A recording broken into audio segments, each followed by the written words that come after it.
Buenas noches y les dejo con la licenciada Gianna de Olio, consultora legal en salud y seguridad social, en nuestro conversatorio de esta noche, deberes y derechos de los afiliados ante el sistema de salud y seguridad social y actualizaciones del seguro familiar de salud. Bienvenida, Gianna, y los micrófonos son tuyos. Muchísimas gracias. Buenas noches para todos. Gracias por asistir esta noche a este conversatorio, donde vamos a hablar, ya como explicaba Teresa en la introducción, de los deberes y los derechos que tenemos como afiliados, tanto a nuestro sistema de salud como a la parte de seguridad social. Y vamos a hablar también de cuáles son las novedades, cuáles son estas últimas actualizaciones que se tiene dentro de la Ley de Seguridad Social en lo que refiere a la parte de salud. Entonces, vamos a comenzar con la Ley General de Salud. Ustedes saben que en el año 2001, aparte de nuestra Ley de Seguridad Social, también se promulgó la Ley 4201, que tiene que ver con el ámbito de la salud y que consagra una serie de derechos para nosotros. Lo primero es que esto viene de nuestra Constitución. Tenemos en la Constitución como derechos fundamentales tanto el derecho a la salud como el derecho a la seguridad social. Entonces ya con las leyes, con estas dos leyes que les comentaba, se hace efectivo o se hace las adecuaciones para que se pueda prestar estos derechos que hemos mencionado, tanto de salud como a la seguridad social. La Ley General de Salud fue promulgada el 8 de marzo, también en el año 2001, es hermana de la Ley de Seguridad Social y tiene por objeto la protección de todos los dominicanos, consagrando este derecho a la titularidad, a la promoción de la salud, prevención de las enfermedades, protección y recuperación sin ningún tipo de discriminación.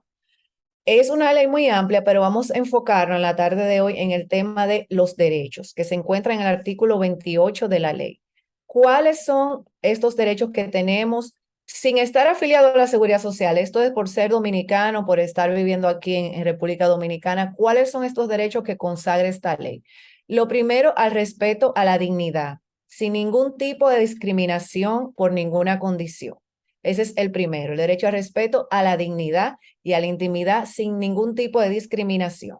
Segundo, que es uno que en estos días se ha hablado mucho, la atención en emergencia. La atención en emergencia en cualquier establecimiento del Sistema Nacional de Salud. Y esto es, sea público o privado. Entonces, ya eso está en la ley, que tenemos el derecho a que nos atiendan por emergencia. Y vamos a ver también que es sin ningún cobro de depósito. Yo sé que usted me va a decir que eso sí se hace, que se está haciendo, pero vamos a ver lo que establece la regulación para ese caso, para esos casos de cuando una persona llega a una emergencia o le niegan la atención o le cobran un depósito. Eso está prohibido.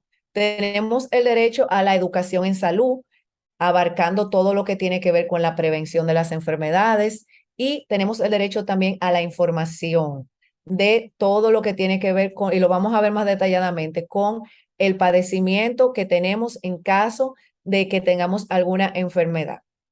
Muy importante, el derecho a la confidencialidad de todo el expediente médico que esté tanto en las prestadoras de servicios de salud.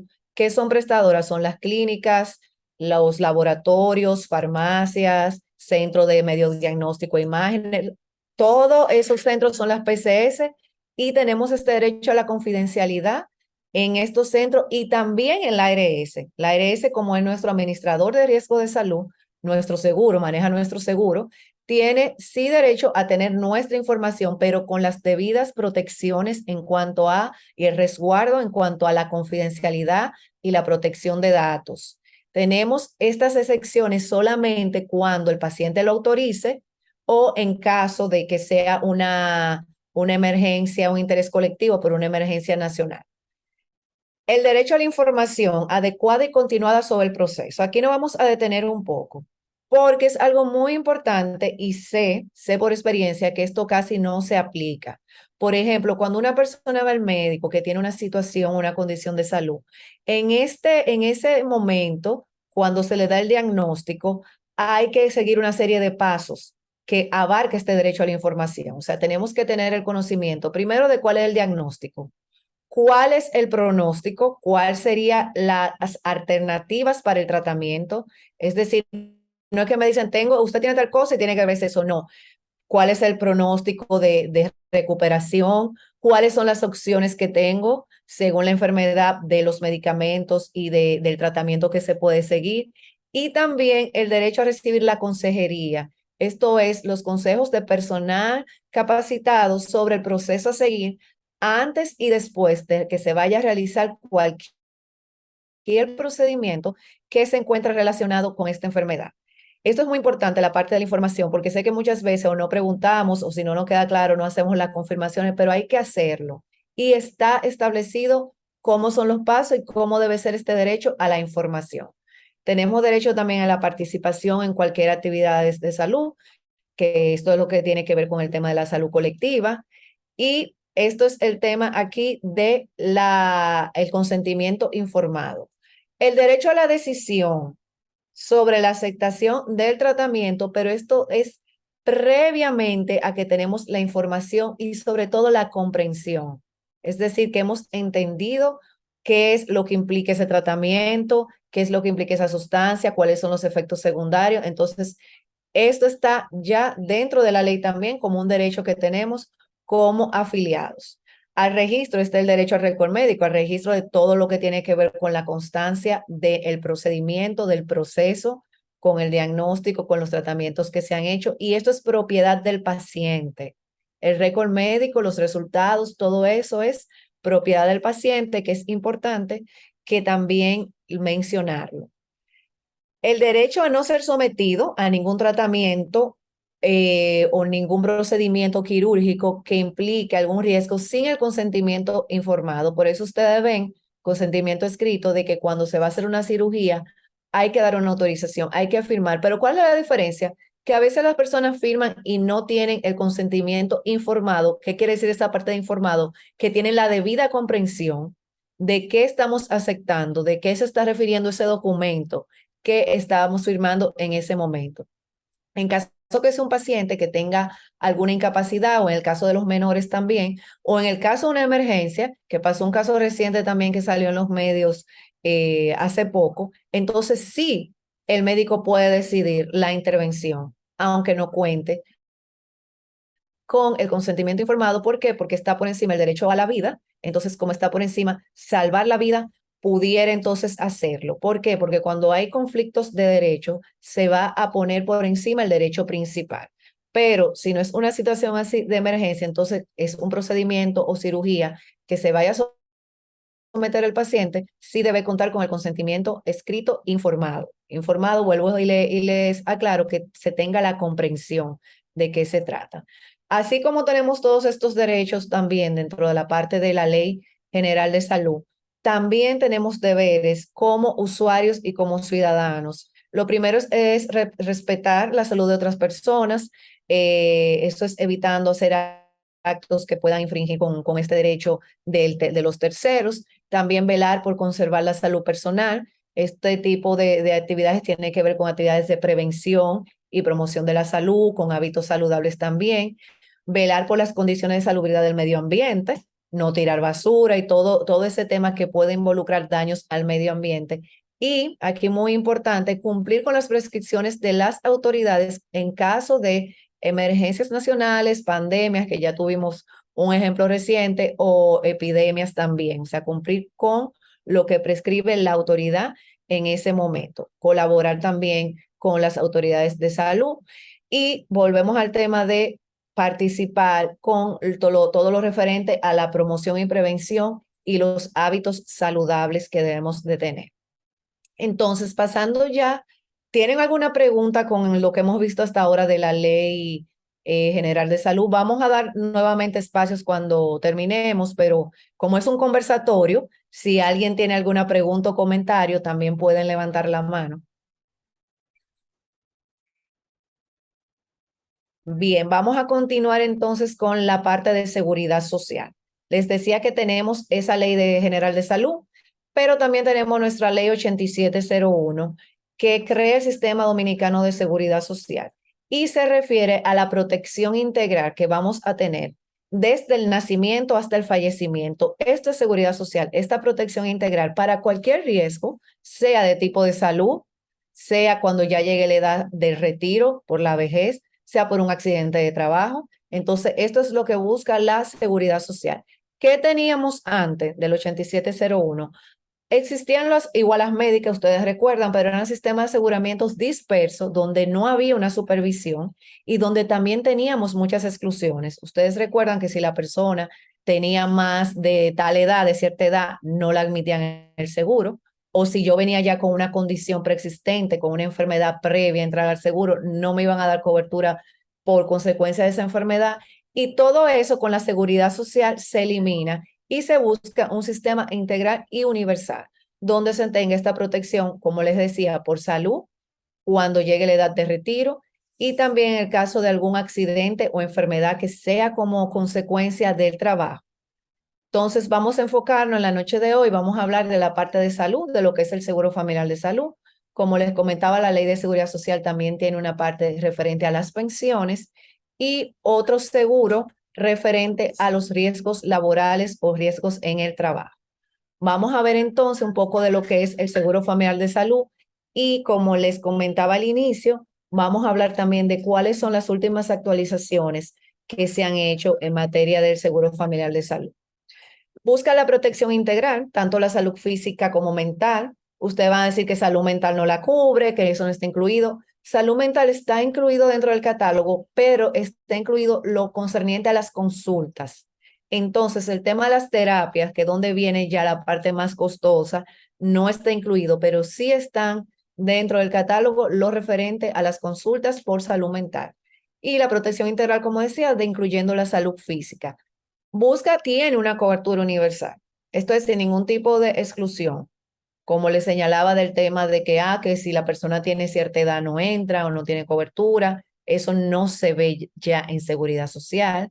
El caso también de la preexistencia, si esa persona viene con una enfermedad, tampoco está en seguridad social.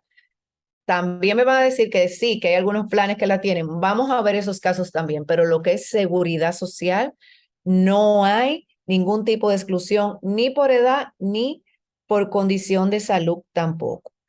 Entonces, no solamente va a proteger el seguro familiar de salud los riesgos ocasionados por la enfermedad con las debidas atenciones médicas, sino también que hay una cobertura de prestaciones económicas, que estos son los subsidios. Tenemos un subsidio por enfermedad, que son las licencias médicas, y un subsidio de maternidad y lactancia también, que voy a aprovechar para decir que recientemente hubo una actualización de la normativa que regula todo este tema de la entrega de los subsidios y se hicieron unos cambios importantes.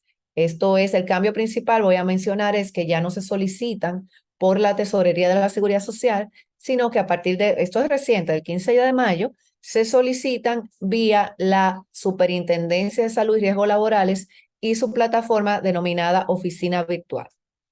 Entonces, incluye la promoción de la salud, la prevención, el tratamiento de las enfermedades y en el caso de los accidentes de tránsito, la ley especifica que se debe de crear un fondo para la atención de estos casos y que sea financiado por lo que tiene que ver con el seguro obligatorio de vehículos de motor. Pero como todavía a la fecha no se ha creado este fondo, sí la Seguridad Social vía el Seguro Familiar de Salud, vía nuestras ARS, están dando la atención por accidente de tránsito, que no sea por temas laborales, que no sea en trayecto al trabajo, porque ya ahí aplica el otro seguro que le mencionaba, que es el seguro de riesgos laborales. Entonces, vamos a ver los derechos, entrando ya a los derechos que tenemos como afiliado a la Seguridad Social en la parte de salud. Tenemos el derecho a elegir nuestra ARS, tenemos la libertad de elección. No es la ARS donde se encuentre, que me digan en la empresa, no, es la ARS que yo decida. Pero si ingreso al trabajo y no lo elijo en un plazo de 10 días, entonces sí me va a aplicar un proceso de afiliación automática. ¿Por qué? Porque el afiliado no puede estar sin la cobertura, entonces por eso el sistema aplica un proceso de afiliación automática si yo no elijo en los primeros 10 días del primer trabajo, porque si es que cambio de trabajo, voy a seguir con la misma ARS, salvo que haya pasado un plazo de 6 meses que esté sin trabajo, entonces ahí sí tengo que seleccionar nuevamente mi ARS. Tengo el derecho a la afiliación de mi núcleo familiar como dependientes directos. Vamos a tener a la pareja, a los hijos, hijastro menores de 18 años y hasta 21 años en caso que sea estudiante. Aquí precisar que es importante cuando el hijo esté próximo a cumplir los 18 años, llevar la certificación. ¿Por qué? Porque si no la se lleva a tiempo, sale del núcleo. Entonces pasaría a ser un dependiente adicional por el cual sí tenemos que pagar un monto, pero por los dependientes directos están dentro de la cotización que hacemos ya como trabajadores. El caso de hijos discapacitados quedarían afiliados sin importar la edad.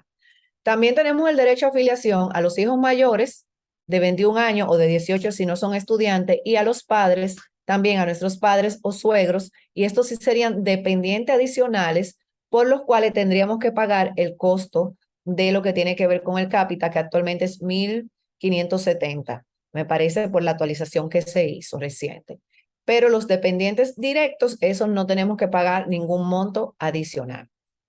Tenemos el derecho al traspaso, derecho a cambiarnos de ARS. Podemos cambiarnos de ARS una vez por año, salvo alguna situación de que una negación de servicio.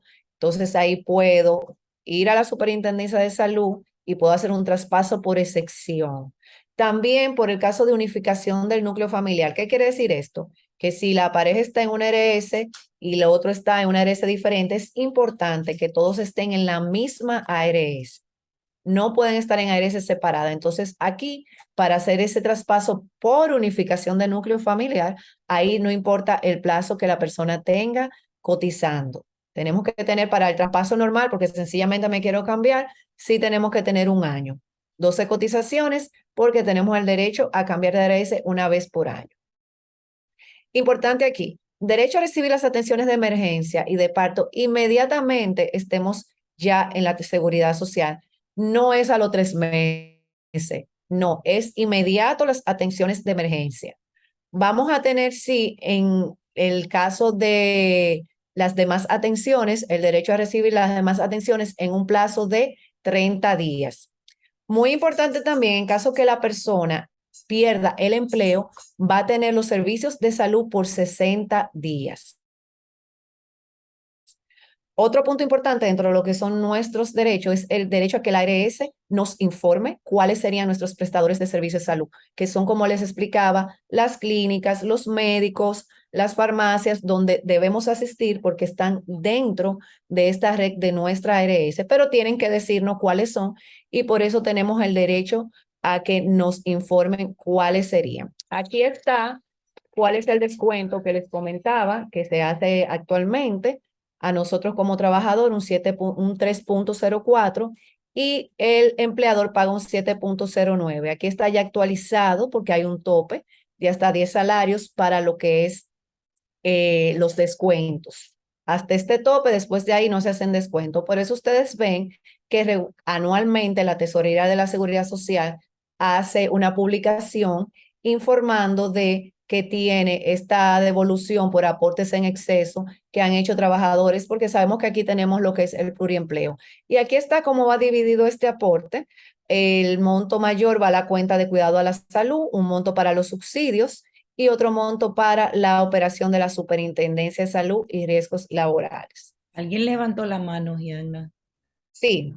Ok. Sí, adelante. Diana, buenas tardes, buenas noches. Bernabé Mato, San Francisco de Macorís. Buenas noches, muchas gracias. Tú al principio dijiste que esto es interactivo, que vamos a participar, Claro que sí, dijimos que era un conversatorio, así es, adelante. pero tú arrancaste y no nos has dado chance, yo le levanté la mano. Ah, no, lo que pasa es que yo no la puedo ver, yo di un espacio. Ok. Mira, Y es decir, un aporte, Diana, cuando tú hablabas de las afiliaciones del núcleo familiar, con sí, a los hijos hasta los 18 años, y después cuando cumple 18 hay que llevar la constancia de estudio para que no lo saquen del seguro. así es. El aporte es el siguiente. El NSS de menor de edad cuando cumple 18 años se cancela automáticamente. El sistema lo cancela. La orientación que yo doy es a las personas Mire, usted sabe cuándo su hijo va a cumplir 18 años. Tan pronto cumple 18 años, mándelo a sacar su cédula de mayor de edad al otro día. Y vaya a la DIDA a solicitar el NSS de mayor de edad. Y también saque la constancia de estudio para que Claro. lo lleve a la ARS para que se lo afile. Muchas veces llevan la constancia de estudio a la ARS. Han sacado la cédula nueva, por lo tanto no le asignan NSS de mayor de edad porque no tiene la cédula. Porque le falta ese dato que tiene que sacar los 18, la cédula, tan pronto cumple los 18 años y solicitar el NSS. Todo bien, Leo, gracias a Dios. Para que la ARS pueda cargar. Solicitar y se lo cargue. Vete para allá. Perdón, si pueden por favor cerrar sus micrófonos para escuchar el aporte. Yo lo Gracias. no tengo que repetirlo, creo que escucharon. Sí, sí, que es importante también que vaya con la cédula ya de mayor por el tema del NSS de menor de edad que usted nos explicaba.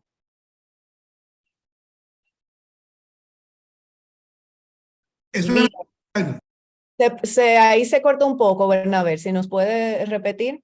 Que estaba... no, te decía que eso era todo, ese era el aporte que iba a hacer. Muy bien, pues muchísimas gracias. Adelante. Gracias. Seguimos adelante. Entonces, tenemos nuestro catálogo, el catálogo del PDCS, que está dividido por grupos de atención. Tenemos aquí en pantalla cuáles son los grupos actualmente. El grupo 1 que se refiere a la prevención y promoción. Tenemos también la atención ambulatoria, servicios odontológicos, emergencia, hospitalización, parto, cirugía, todo lo que tiene que ver con mediodiagnósticos, las atenciones de alto costo, rehabilitación, hemoterapia y el grupo de los medicamentos ambulatorios, que es un grupo que es muy importante porque es básicamente lo que usamos en el día a día. Aquí tenemos una actualización en lo que tiene que ver con el alto costo, lo vamos a ver, que antes tenía una cobertura de 1 millón, ya hoy se aumentó a 2 millones, con una de las actualizaciones recientes del año 2022. Y aquí están cuáles son los servicios o las patologías que se encuentran dentro de lo que es el alto costo. Vamos a hablar un poco de los medicamentos también. Tenemos una cobertura actual de 8,000 por afiliado y por año. Recuerden que el catálogo está confirmado por los principios activos, por las sustancias, no son por las marcas, es la sustancia que debe estar incluida dentro del catálogo y vamos a tener una cobertura de un 70% pagando una diferencia de un 30%. Aquí algunos puntos importantes sobre el tema de los medicamentos. Lo primero, y esto es algo que está aprobado por un reglamento, que está aprobado por un decreto ya viejo, pero todavía, porque a mí me pasó reciente, se sigue haciendo esta práctica. Y es el caso de la dispensación parcial. El reglamento para la dispensación de medicamentos dentro de la Seguridad Social establece que si yo voy a una farmacia y esa farmacia no tiene todos los medicamentos, pero sí tiene 2, vamos a decir, y yo voy con una receta de 4, me tiene que dar esos 2 medicamentos con una copia de la receta y un formulario. ¿Para qué? Para que yo pueda ir a otra farmacia y no tenga que volver al médico. Esto actualmente todavía hay farmacias que no lo hacen. Entonces, bueno, que nosotros sepamos que tenemos esa opción para indicárselo a la farmacia. Les decía que a mí me pasó reciente y al final tuvieron que hacerme el proceso de dispensación parcial. Ese mismo reglamento habla que las farmacias deben de tener la información sobre el catálogo, sea física o en su página web. Si no lo tienen también, las ARS deben de tenerlo. Y si tenemos alguna duda y es algo que no lo hacemos, hay que llamar y confirmar a la ARS porque esa es una de las funciones de las ARS. También tenemos el caso de los medicamentos de uso continuo, por lo cual no pueden dar una receta que va a tener esa validez por los 3 meses. Y para el caso del COVID se aprobó el uso de la receta digital y todavía se ha mantenido. Esto es que yo puedo pedir a la farmacia con una copia, una foto de la receta. Esto no se puede con casos de medicamentos de uso controlado, pero en los demás casos sí se puede. Otra cosa importante que se aprobó con relación al tema de medicamentos ambulatorios es que independientemente del médico que emita la receta, si este médico está o no en la ARS, si la sustancia está en el catálogo, hay que dar el medicamento. Antes no se daba si el médico no se encontraba afiliado a esa ARS, Entonces ya sí se decidió, se aclaró este tema y si la receta me la da un médico que no esté en mi ARS, pero lo que me están indicando sí está en el catálogo, entonces deben de dar la dispensación del medicamento, la farmacia. Esto es otro punto importante que debemos de saber. Vamos a hablar entonces ahora un poco de las nuevas coberturas que tenemos dentro del PDCS. Vamos a comenzar con la actualización que se hizo en el año 2021, donde se aprobó una cobertura integral para el caso de trasplante renal. Estaba el trasplante renal, lo que se hizo aquí fue actualizar algunos procedimientos, por ejemplo, que se hacían en el preoperatorio que no estaban incluidos, algunos estudios también posteriores que se hacían, algunos medicamentos y se incluyeron. También se incluyó la tomografía de PET scan, que es un estudio que se hace para el seguimiento de pacientes con cáncer o que han tenido cáncer. No estaba incluido, ya desde el 2021 está incluido.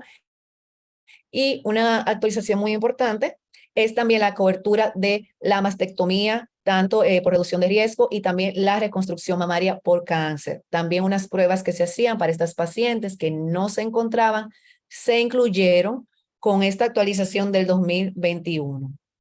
Esta es la actualización entonces que se hizo en el septiembre del 2022. Bueno, lo primero es la reducción del pago de diferencia. Teníamos que hacer un pago de diferencia que era hasta 2 salarios mínimos. Aquí el salario ya se actualizó a 18.702. ¿Qué es lo que dice esta resolución? Que el pago de la diferencia no va a ser mayor de un salario mínimo. O sea que es más conveniente para el afiliado. Antes, el pago que hacíamos, que era del 20%, pero que este 20% nunca podía ser mayor a 2 salarios mínimos, ahora se hizo una reducción y nunca será mayor a un salario mínimo.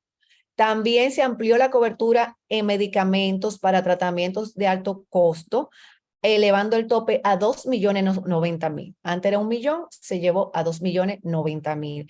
Y se hizo la inclusión de cobertura de medicamentos de alto costo con un tope de 1 millón para otras patologías que no se encontraban con esta cobertura, como el caso de la artritis reumatoide, del lupus, Kawasaki, trastorno de crecimiento y la hemofilia. Otra actualización que se hizo en esa resolución fue la inclusión del uso del laparoscopio y otros dispositivos. ¿Por qué? Porque se confirmó que son dispositivos que hacen que los procedimientos sean menos invasivos. Entonces, por eso se hizo esta actualización para que pudieran incluirse. También se incluye este proceso de la hemodiálisis. Esto fue en septiembre del 2022. Algo importante, que estas actualizaciones que hemos mencionado, ni la primera que vimos del PET-scan, mastectomía, etcétera, ni esta que le estoy mencionando ahora, no implica ningún aumento de nuestras cotizaciones como afiliados. Seguimos con el mismo 3.04 de nuestro salario. Esto no implica ningún aumento de las cotizaciones.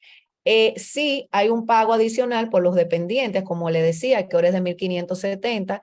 Y algo muy importante que se aprobó con esa resolución de septiembre del 2022, y es que si hay algún afiliado, escuchen, que si hay algún afiliado que a partir de agosto del 2022 tuvo que utilizar alguno de los servicios que mencionamos que fueron actualizados, puede entonces solicitar el reembolso a su ARS. Vamos a poner un caso, por ejemplo, un afiliado que tuvo un internamiento y pagó de diferencia. En lugar de los 18.000 pesos, bueno, 16.000 en ese momento, que ya dice la resolución, pagó los 32.000, que era lo que se pagaba en ese momento. Entonces puede pedir un reembolso por esa diferencia. ¿Por qué? Por la actualización que hace esta resolución. Bueno, aquí están las recientes, las del 2023. Esta resolución surgió a raíz de todo el tema que hubo con el colegio médico. Aquí sí hay algunos beneficios para nosotros como afiliados, como el caso del aumento de la cobertura de habitación de 2.100 a 2.415 por día. Igualmente, no implica un aumento en nuestras cotizaciones, sí el pago de los dependientes adicionales, y se le aumentó un 20% a los honorarios médicos. Ya esto es un tema para los médicos, y se incrementó un 7% a las tarifas de exámenes y pruebas diagnósticas. ¿Qué hacer? ¿Qué podíamos hacer en ese caso cuando había la suspensión, que todavía creo que persisten con algunos temas, con algunos médicos? Lo primero es acudir a la ARS para saber dónde podemos tener la atención, cuáles son algunos prestadores alternativos que brindaban la atención. Se podía solicitar el reembolso. También las ARS estaban haciendo los reembolsos, pero para esto también hay que solicitar el comprobante de pago, o sea, que el médico nos dé los recibos. Importante que todos los demás servicios como laboratorios, farmacias y los internamientos no estaban dentro, ni están dentro de esta suspensión del colegio médico.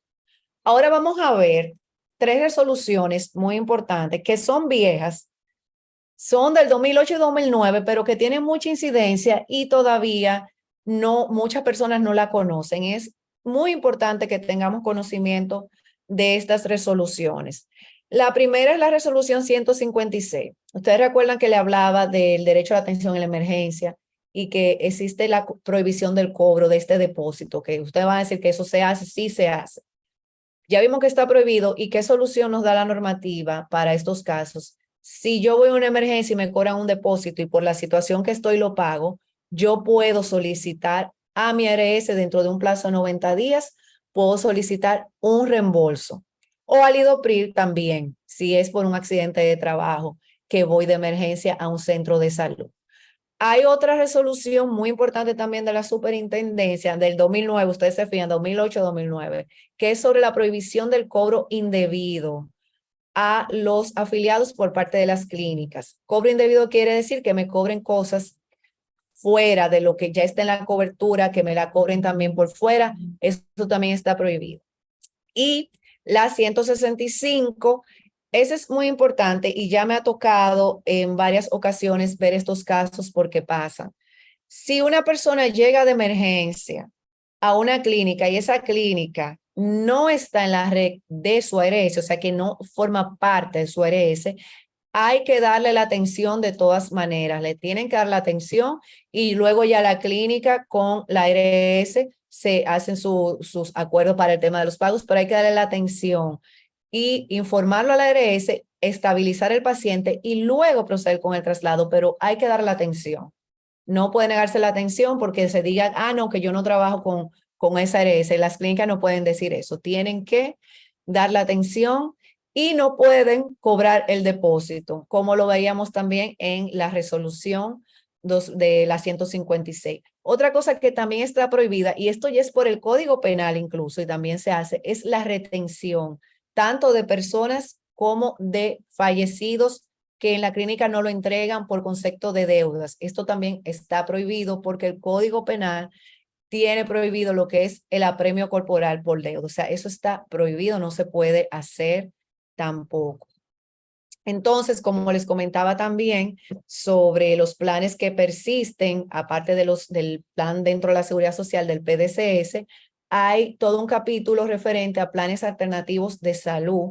Están los planes complementarios. Aquí muy importante, ¿qué es lo que prevé la ley? Que si yo tengo un plan complementario para servicios que no están dentro del plan del PDCS, debe ser dentro de mi misma ARS, no puede ser en otra ARS. Ya eso sería otro plan. Y que si yo estoy cotizando, que estoy dentro de la Seguridad Social, si voy a adquirir un plan adicional, debe ser dentro de la misma ARS. En el caso de los planes voluntarios, estos planes sí es para personas que se encuentran fuera de la Seguridad Social, es decir, trabajadores independientes que todavía no están dentro de la Seguridad Social, es uno de los puntos pendientes y muy importante. Entonces, pueden comprar un plan voluntario en ARS y también aseguradoras generales. ¿Y por qué lo menciono? Porque muchas veces hay afiliados que me dicen, incluso hasta periodistas que me llaman, me dicen que tengo una persona que ha pagado su seguro y que no le cubre, que eso no puede ser. Cuando pregunto el seguro, y yo sé que también lo conoce este caso Teresa, Bernabel también, cuando le preguntamos cuál es la ARS, no es una ARS, es una aseguradora y no es la seguridad social, es un plan voluntario. Por eso es importante que revisemos cuando compramos esos planes voluntarios, cuáles son las exclusiones, cuáles son las condiciones de la cobertura y todo eso, porque pasa mucho que las personas se quejan de que tienen un tiempo pagando el seguro, llega la situación de salud y no le cubre, es porque eso estaba en las exclusiones, que ya era algo que venía con persistencia, y para estos tipos de planes sigue vigente todo eso, pero para seguridad social, y eso es una de las cosas que se ha cumplido 100%, no hay ningún tipo de exclusión, por enfermedades persistentes ni por edad. Entonces, cuando vienen con una de esas situaciones y verificamos, resulta que era uno de estos tipos de planes que le estoy mencionando, de los planes voluntarios. Por eso, cuando viene el corredor a vendernos estos planes, tenemos que revisar bien, pedir que nos den el contrato, catálogo de cobertura y sobre todo el tema de las exclusiones. Y también están los planes especiales de medicina prepagada, que son los planes que se dan cobertura total y cobertura en el extranjero. O sea que tenemos esos planes adicionales a lo que es nuestro PDCS, Plan de Servicio de Salud, que está dentro del Seguro Familiar de Salud. También vamos a hablar ya un poco del FONAMAC, porque es importante en nuestro país donde hay una alta tasa de accidentes de tránsito, que es un tema importante que hay que ver. Sí hay una cobertura para estos casos. La ley previó un fondo, como les decía al inicio, que debe ser financiado con el seguro de vehículo de motor. Esto es un punto pendiente dentro del Consejo de Seguridad Social, no se ha hecho, pero para no dejar al afiliado sin la protección, se está dando la cobertura del FONAMAT mediante una normativa aprobada en el Consejo y dentro de la misma Seguridad Social, es decir, la misma ARS, su misma ARS donde usted se encuentra, también le tiene que dar la atención por el caso de un accidente de tránsito, sea que la persona vaya como conductor, como pasajero o como peatón, entonces aplicaría esta cobertura. Si es un accidente en ruta al trabajo, en trayecto al trabajo, ya aplica otro seguro, que luego en otra sesión, en otro conversatorio, podemos también hablar de ese seguro. Y tiene una cobertura ya que está con el monto actualizado de hasta 60 salarios, equivalente a 1.122.000 pesos. Recuerden que sería también dentro de la misma ARS. Ahora sí tenemos otro espacio para alguna pregunta, comentario de todo lo que hemos visto, tanto de los derechos de la ley de salud como de la parte de seguridad social, con estas actualizaciones que quisimos en la noche de hoy compartir con ustedes. Si tienen alguna pregunta o comentario, tenemos unos minutos más. Sí, en el chat la pueden colocar. Yo tengo sí una pregunta, Gianna. Bueno, vamos con Boris, que Boris es abogado también. Ah, excelente. Tengo una duda, no me quedó claro la cobertura de la salud mental. Sí, miren, el caso de la salud mental está cubierta las consultas. Entonces, ¿cuál ha sido el problema actualmente? Que las terapias, que es lo que conlleva más gasto para el paciente, no están incluidas. Incluso en el mismo tema de las consultas, no se han puesto de acuerdo con las tarifas. Entonces, sí hay algunos psiquiatras que sí están que se reciben el PDCS porque sí están incluidas las consultas, pero el tema de las terapias es lo que todavía no está incluido. Y algunos procedimientos también que ellos hacen, porque sí estuve conversando también con la Sociedad de Psiquiatría. Entonces, ese es uno de los puntos pendientes de actualización en la parte de ampliar la cobertura. Gianna, ¿qué tú le llamas terapias? ¿Cuáles son las terapias? Sí, cuando tú, por ejemplo, vas a la primera consulta y los médicos te indican unas sesiones posteriores, esas son las terapias. Entonces, ese es el problema. Y dependiendo también de cuál sea el padecimiento. Entonces, eso es lo que todavía no está definido. Ok, te lo pregunto porque, por ejemplo, las visitas al psiquiatra, eso depende de cómo esté el paciente. Si el paciente, va a depender del diagnóstico, exactamente. Si el paciente necesita ver al psiquiatra una vez al mes, o sea, sí le cubre mensualmente. Sí, porque es una consulta. Lo que pasa es que cuando tú entras en proceso de terapia, porque ya tienes un diagnóstico, esto también lo por un caso de una afiliada que tiene una hija con una condición ya. Entonces ella me explicaba eso, que sí, todas sus consultas se la cubrieron, pero cuando ya le dieron el diagnóstico y le indicaron unas sesiones ya de terapia, porque ya sabía que era lo que tenía, entonces ya ahí sí no entró dentro de la cobertura. Eso es. Ok, ya esa parte sí ya la entendí. Pero hay muchos psiquiatras que están tomando seguro, pero los psicólogos no son tantos. Sí, así es. Dice Ana Joaquín, Ana es paciente de artritis reumatoide, dice que buenas noches, ¿puedo cambiar de ARS teniendo una enfermedad crónica preexistente? Creo que Ana entró un poquito más tarde después de esa explicación, pero ahí está Ana. Sí, si tiene un tratamiento en curso Entonces ahí no podría, si tiene una cirugía pendiente, pero sí, si tiene su proceso controlado puede cambiar. O sea, ella se refiere, por ejemplo, nosotros que tenemos artritis reumatoide, yo me puedo cambiar para otra ARS, no importa porque Fue tengo cambiado, artritis reumatoide. exacto. A eso creo que a eso fue que se refiere.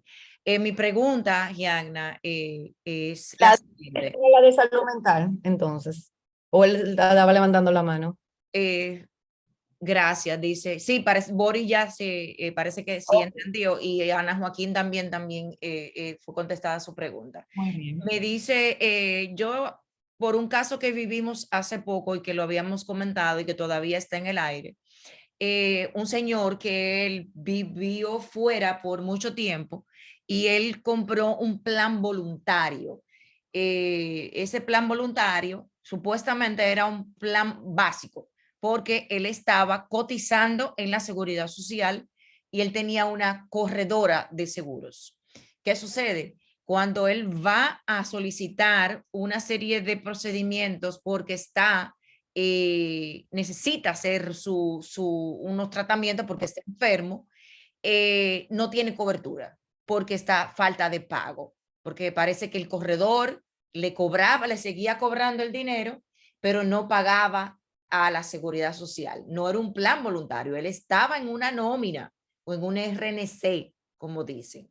Todavía el señor, ni en el padecimiento, intentó comprar el plan Larimar de Senasa, que es para personas mayores o personas que viven fuera del país y no calificó, no pudo comprarlo.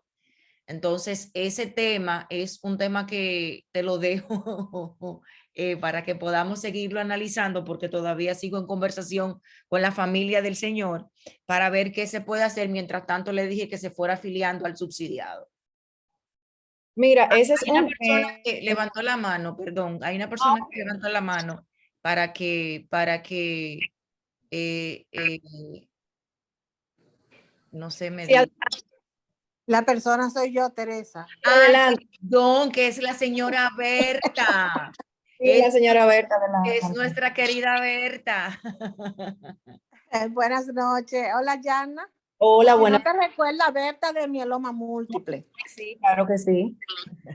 Yana, te estoy llamando porque levanté la mano porque tengo una inquietud con relación al caso del esposo mío. Él tenía una pensión por discapacidad hasta los 60 años. Él cumplió los 60 años ahora en febrero y efectivamente ya dejó de recibir la pensión. Y al dejar de recibir la pensión, tú sabes que deja de cotizar. El seguro, ahora en mayo a final, ya lo sacan. Entonces nosotros estamos tratando de hacer gestiones con una de las hijas que trabajan y tienen el mismo seguro que él tenía, que Universal.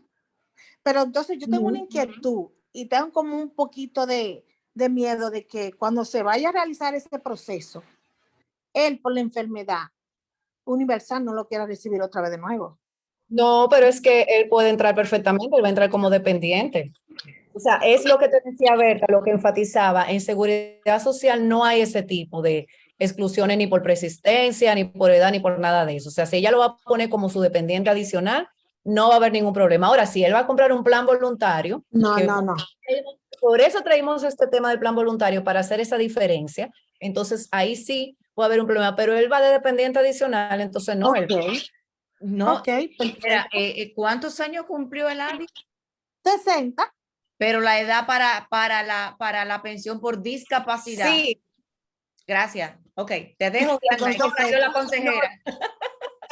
Depende cuándo se lo otorgaron, porque tú sabes que pasó, era hasta 60 y luego se llevó hasta 65. Entonces Sí, depende en qué momento. Según le explicaron, Dime. Según a él le explicaron, él no cabe dentro de esa nueva ley. Por eso es lo que te digo, que depende en qué momento se le otorgó su pensión, si estaba vigente la otra fecha, que era los 60 años, o si ya estaba dentro de la actualización, porque ahora es hasta los 65. Sí, entonces, hasta los 65, pero él no califica. Él no califica. Así es. Ahora explícamelo a mí, Ana, porque no entendí. Dime.